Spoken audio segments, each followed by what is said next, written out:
In this video, I am going to give you a quick introduction to matrices. So we're going to have some terminology that we need to talk about so that we can discuss these things and know what I mean when I say a certain thing.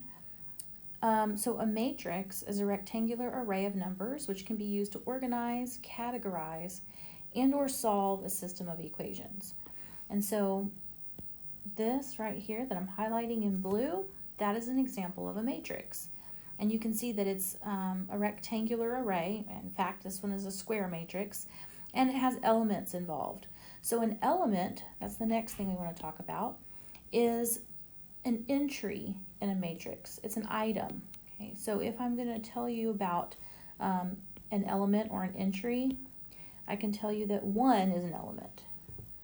5 is an element, right? So all of those things in there are elements. So in this matrix A, there are 9 elements, right? The numbers 1 through 9 are the elements of the matrix.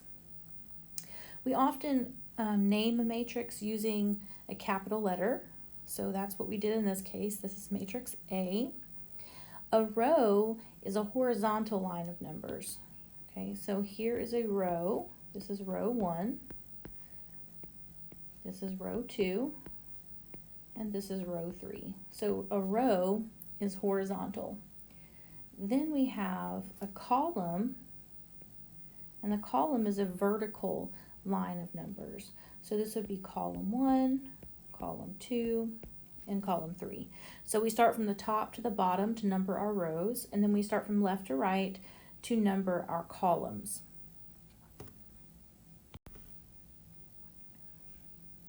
So again, it has 3 rows, it has 3 columns, 9 elements. Let's go down here a little bit.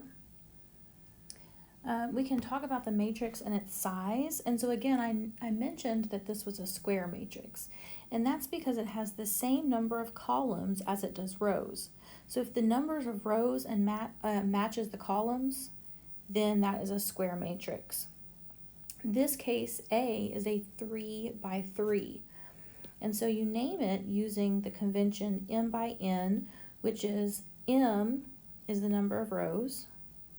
So the first number tells you the number of rows, and then the second number, the N, tells you the number of columns. Okay, so we have 3 rows and 3 columns in matrix A, so matrix A is a 3 by 3 matrix.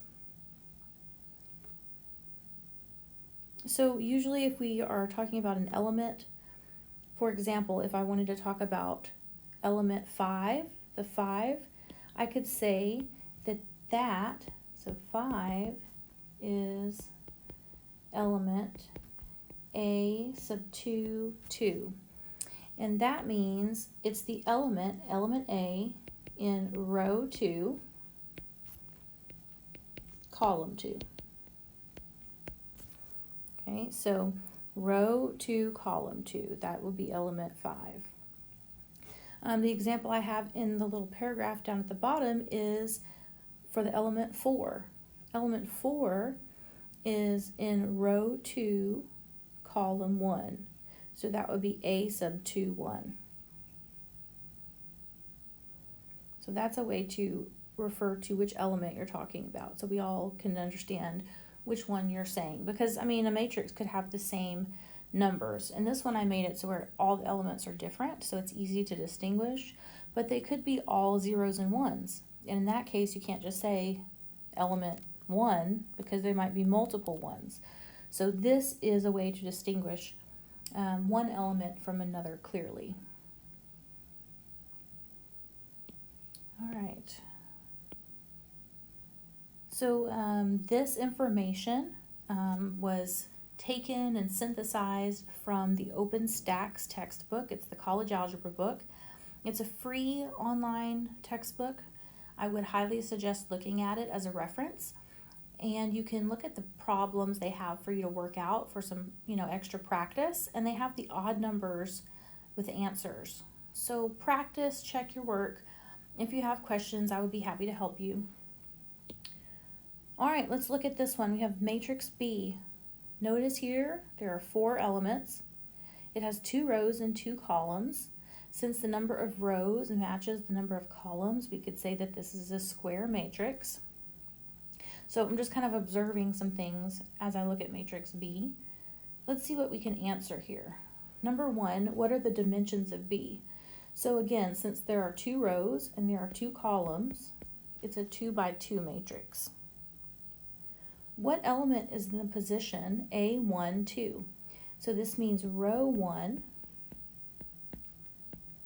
column 2.